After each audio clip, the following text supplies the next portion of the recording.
and the Trinity. But yeah, just something though, in my most recent stuff. So more like the existence of God stuff. I am sort of in the middle of taking grounding to be analogous to causation. To causation, Yeah, but it also being a form of causation. So there's sort of a divide in the grounding sort of community between Alistair Wilson, so like a professor at Birmingham, and Jonathan Schaffer, who's like the main guy on the issue. Where Schaffer's taking grounding to be analogous, and Wilson takes it to be identical to a form of causation. So he calls it metaphysical causation. So grounding is a type of causation. I'm sort of in the middle of that, and in my most recent work, I actually side more with Wilson, and I take grounding to be a type of causation. So he would say that you've got to divide grounding you've got to divide causation into two types or two tokens within the category. So you have nomological causation, and you have metaphysical causation. Nomological causation is normal causation. It's diachronic, temporal sequence. But metaphysical causation is a synchronic relation, as grounding is normally understood to be. And he thinks that because there is the similarity between grounding and causation is so much that it's better just to identify grounding as a type of causation. I've sort of sided with him more. And so my most recent stuff on like the existence of God,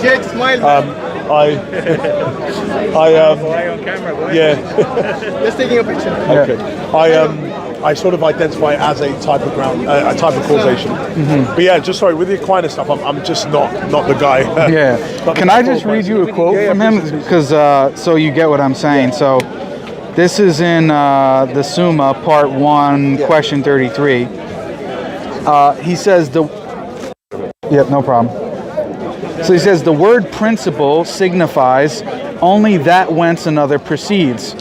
Since anything whence something proceeds in any way we call a principle, and conversely, as the Father then is the one whence another proceeds, it follows that the Father is a principle. The Greeks use the word cause and principle indifferently when speaking of God, whereas the Latin doctors do not use the word cause but only principle. The reason is because principle is a wider term than cause, as cause is more common than element or principle. For the first term of a thing, as also the first part, is called the principle but not the cause. And then he goes on further to say, now the wider a term is, the more suitable it is to use as regards to God, because the more special terms are, the more they determine the mode adapted to the creature. Hence this term cause seems to mean diversity of substance and dependence of one from another. See, that's now the language he's using, which is not implied in the word principle. For in all kinds of causes, there is also to be found between the cause and the effect a distance of perfection or of power, whereas we use the term principle even in things which have no such difference, but have only a certain order to each other, as when we say that a point is the principle of a line, or also when we say that the first part of a line is the principle of a line.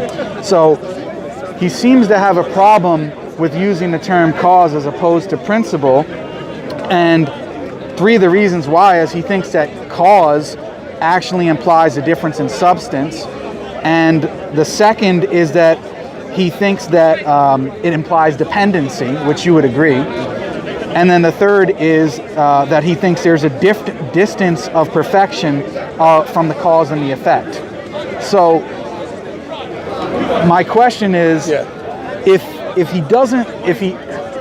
obviously it seems like you don't know, which is fine, because I know you're not an expert on Aquinas, and I'm not either, so I'm genuinely asking, because if principle isn't understood in terms of some type of causation or dependency relation, then how is it being utilized? How does it cash out in the metaphysics of Aquinas' system? You know what I mean? Because he's denying any type of dependency because he says that's his concern for using the word cause. But then what is the relationship? That's what I don't really understand. This is from someone who's an amateur when it comes to mystic sort of metaphysics, but I'm trying to think but the way he would see it is because maybe there is not a numerical distinction between the persons, so he'll only hold to some sort of qualitative or relational distinction between them. So I think using the term cause assumes that there is a numerical distinction between whatever is the relator of that, so the input and the output of that causation relation.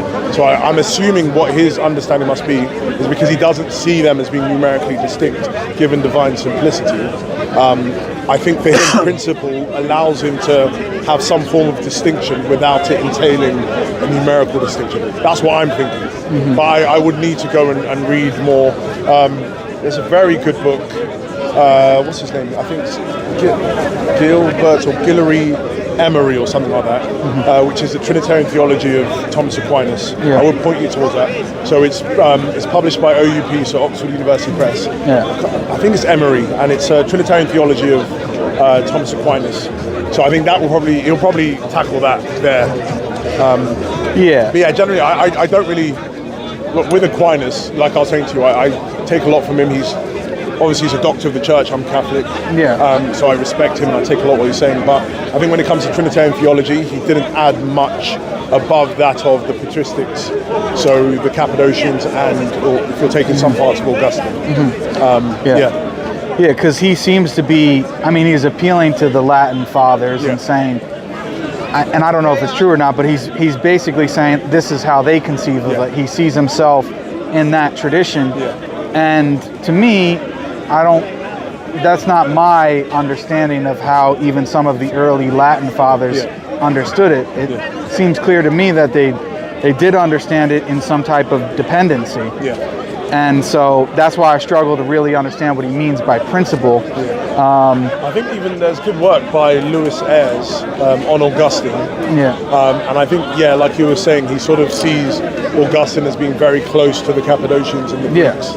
More than what's been assumed. Although on the Filioque, it's I mean, obviously, Filioque, you have more problems. But I think there is quite a clear sort of pro-Nicene trajectory, similarity in understanding of what the Trinity is. I agree. And then later on, you have this sort of divide that comes in and more overemphasis of some elements of it. Right. Of that.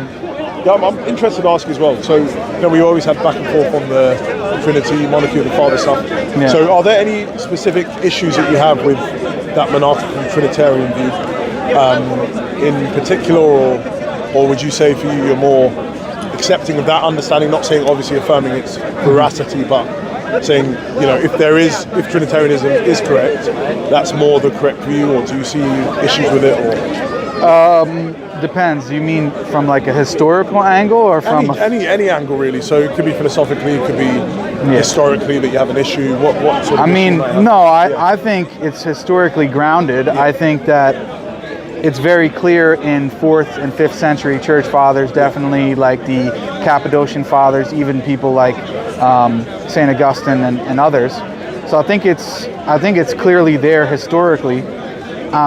My problem with it, obviously, is the dependency thing, which is one, which we've talked about a lot.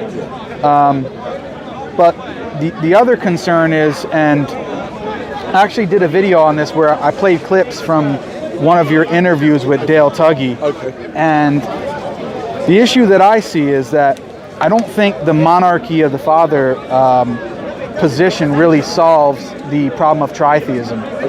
Because in the end, you do say several times within that interview, unless maybe it was off the cuff and you didn't mean it, but the way you presented it was as such, that in a certain sense there just are 3 gods.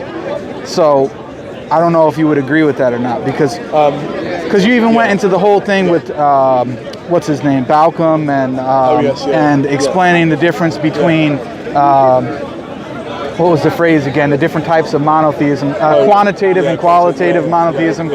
In which case, it seems to me, quantitatively you're saying there's 3 gods, but qualitatively there's one, and depending on how you cash it out, because of some type of relation or whatever.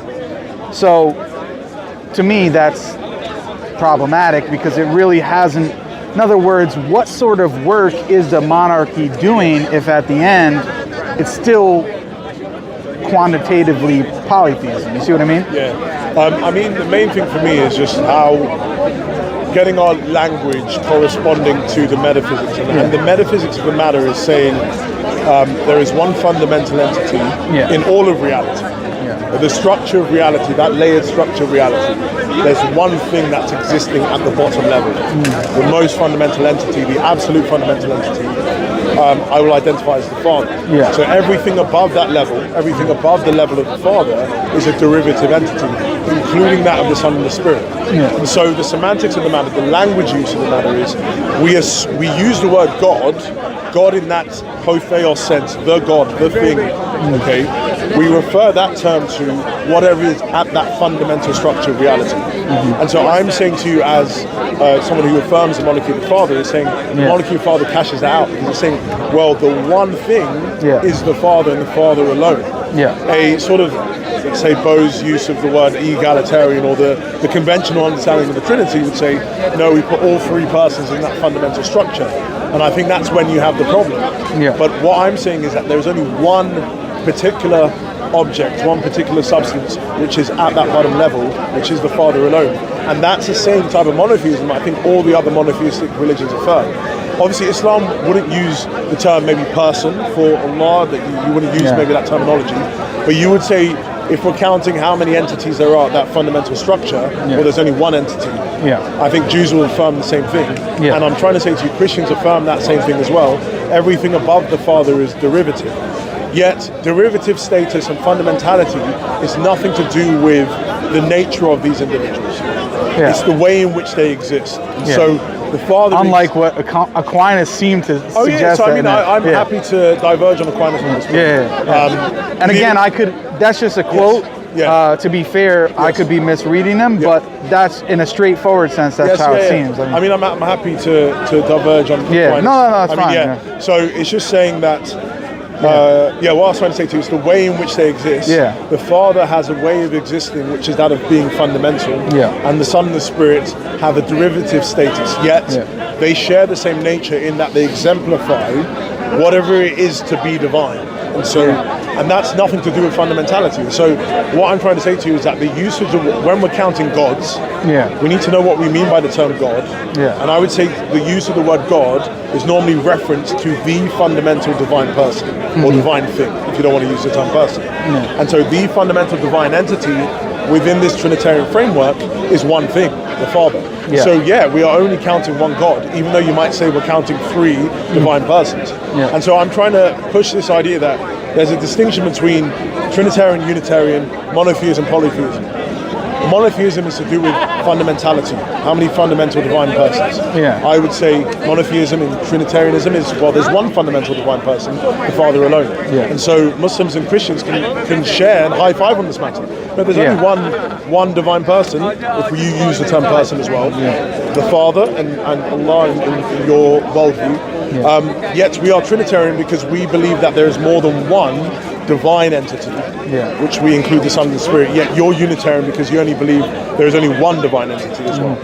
And so I don't think the even though I might have used the term God, I think I tried my best in that. Maybe it might not have been that interview, or might be the ones after it, where I brought in that distinction between, the way that we use the word God.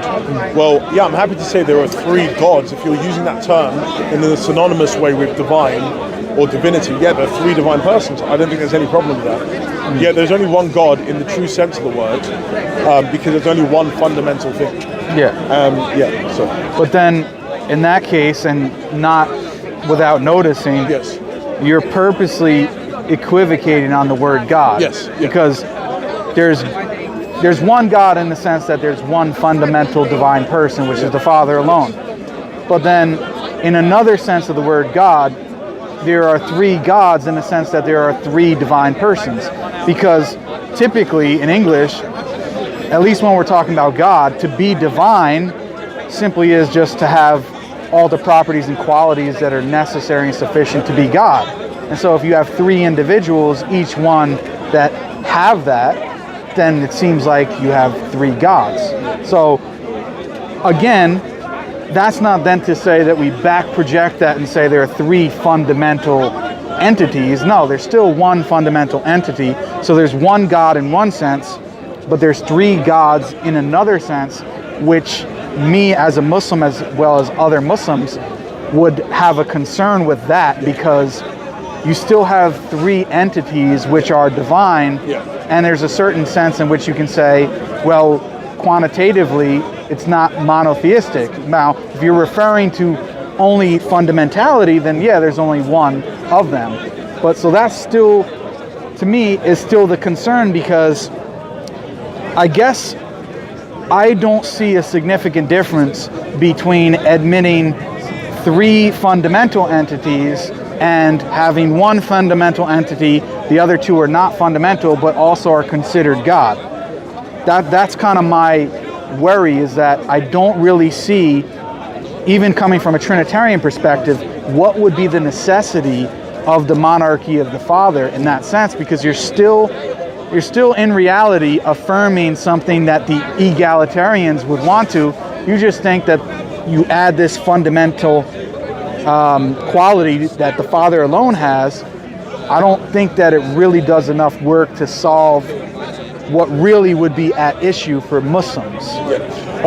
It might not be sufficient for Muslims, but I think when we're looking about the language use of the term God, I think it's a referential term which is not just fulfilled by something being divine. I think if you look throughout Scripture, or you look throughout church history, it wasn't just that this entity is divine that makes it the one God.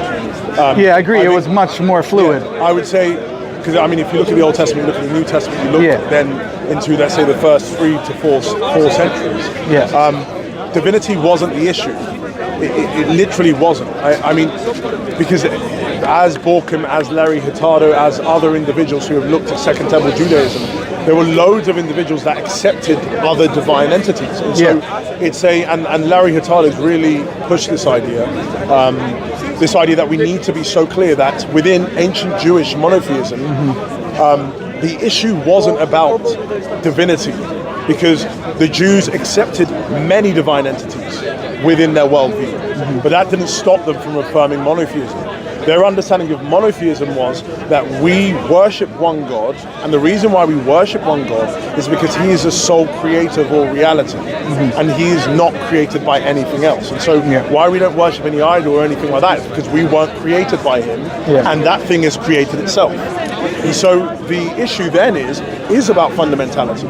The Jewish practice and the belief throughout ecclesiastical history was why we look to the Father and the Father alone, and Jesus himself pointing to and saying this is the one true God, is because of the fundamental aspect that he is the ultimate source of all of reality. And even natural theology points to that. Natural theology doesn't lead us to just a divine entity.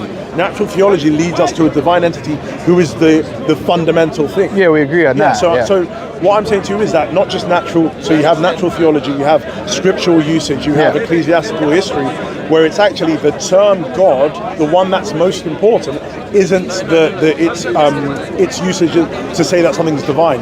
It is this entity divine and fundamental? If it is divine and fundamental, then it is the one that we give sole worship to. Because even as a Trinitarian, we worship the Father. Even though we worship Christ, we worship Christ, who is the medium between us and the Father. And so ultimately, everything goes to the Father, because he's the ultimate source of all of reality. And so what I'm trying to say to you is that the monarchy of the Father allows us to ground that understanding that actually the important usage of the word God when it comes to monotheism and polytheism is how many fundamental entities are there within your worldview. If you affirm more than one, then you are polytheistic. If you affirm one, then you are monotheistic. Yet you might not be a Unitarian. So a Unitarian is one who then affirms only one divine entity. So I think that distinction between monotheism, Unitarianism, polytheism, and Trinitarianism needs to be made there. And that's what I'm trying to say to you. The monarchy of the Father allows us to have. I just think that from an Islamic paradigm, maybe we could say that the understanding of monotheism is stricter, because the way that the Quran defines shirk, which is basically associating partners with God, is not necessarily to say that there's an entity which you're saying is the fundamental layer of reality like the Father. In fact, it quite frequently uses the term God to refer to things that even the individual themselves does not consider to be the fundamental layer of reality. For example, in the Quran, I think it's in chapter 45, verse 23, it mentions quite specifically, have you not seen those who worship their own desires as a God besides Allah? And then says that this is essentially shirk.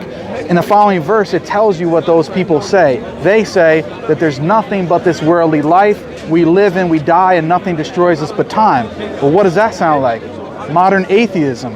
And so what the Quran is saying, even if you don't say that this being is the fundamental layer of reality, or even use the word God in a lesser sense, not even to refer to the fundamental reality, it's still problematic, because you're attributing things that in the Islamic paradigm are due to God alone to other entities that are not fundamental, whether it be your own desires, whether it be Jesus from our perspective, obviously, whether it be Mary because of certain things that we think are too extravagantly applied to her, etc., etc. So the Quran also has a looser meaning of the term God, but in a different sense. It has a wider approach to say that no, strict monotheism is this. It's not only fundamental, but any type of quality, for example, omniscience. If you want to attribute omniscience to another being like the Son or the Holy Spirit, even if you say that they're not fundamental, it's still problematic.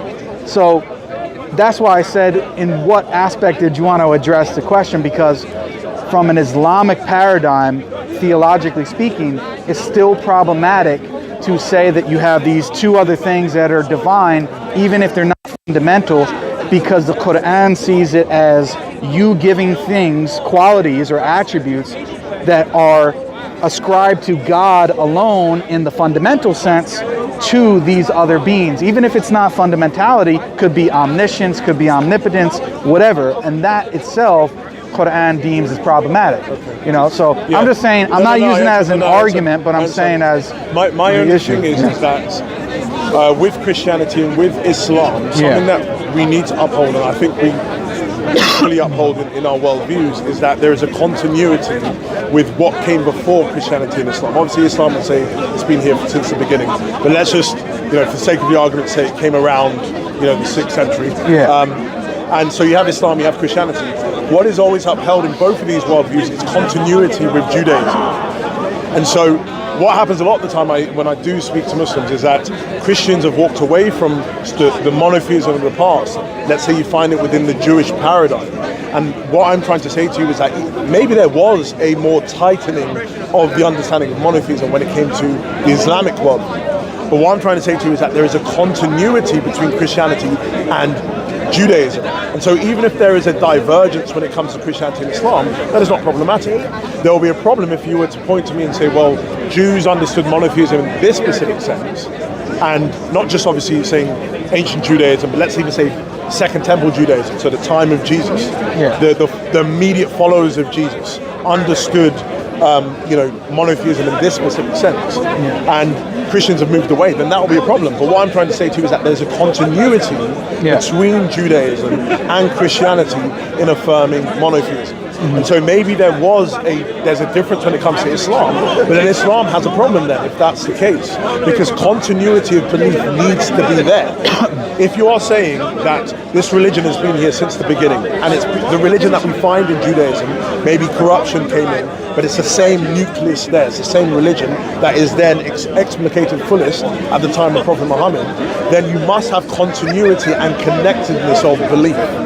But if there's a breaking of that, and I'm saying there's a breaking of that when it comes to monotheism, then there's a problem there in claiming continuity and connectedness of belief. Christians don't have that, because we're trying to say actually in Second Temple Judaism, this is the understanding of monotheism that Christians have upheld all the way up to Nicaea. Yeah, but what about before that? Do you think that the Jews always believe that, and can that be demonstrated historically? Yes. I don't think that. Well, I would say to you. Would you make that strong of a claim? Oh wait, are you saying Trinitarianism itself? No. I'm saying the understanding of monotheism. Yeah. The understanding of monotheism, in the sense that it's problematic to associate things with God, not just in the nominal sense of using the word God, because we see that in the Old Testament with Moses, for example, is made a god to Pharaoh, Elohim, and things like that. That's not what I mean. What I mean is in the sense that there were Jews that believed in the monarchy of the Father and that didn't believe in the existence of the Son and the Spirit, and would use the term God loosely and fluidly to refer to other beings, but never understood that those other beings were equal to the Father. Okay, so yeah, I mean, obviously prior to the time of Christ, there wasn't that maybe clear, explicated understanding of there being two other divine persons. But what I'm trying to say to you is that for the whole point of what I'm trying to explain is that monotheism wasn't to do with divinity. That's what I'm really trying to emphasize here. And so if there was more than one but was divine, that universally held by the Jews? I would say it's been quite clearly shown by quite a few scholars. I think a clear one is Michael Hyde. I mean, he is a Christian, but he's done phenomenal work on the Old Testament and the understanding of monotheism in the Old Testament. And so it's sort of this idea of the divine council. I'm familiar with all that material, but I'm saying, is there dissenting or opinions that are scholarly that disagree with those theories, in the sense that that's not, although that may have been held by some Jews, doesn't mean that it was universal. Oh yes, of course. I mean, in any field, you could always find scholars disagreeing on stuff. But you go with what's the majority, and also who's the most reputable in the field, who people are then being most influenced by in their sort of scholarly work. And I think a lot of people would look to individuals who have been tackling this issue. So, for example, Larry Hurtado, I think he's played a massive role in sort of ancient Jewish monotheism, understanding what that is. And he has shown clearly in his work that, and even Richard Borkham itself, even though he's a Christian, I think a lot of scholars look to his work as being very, very influential. Even Hurtado himself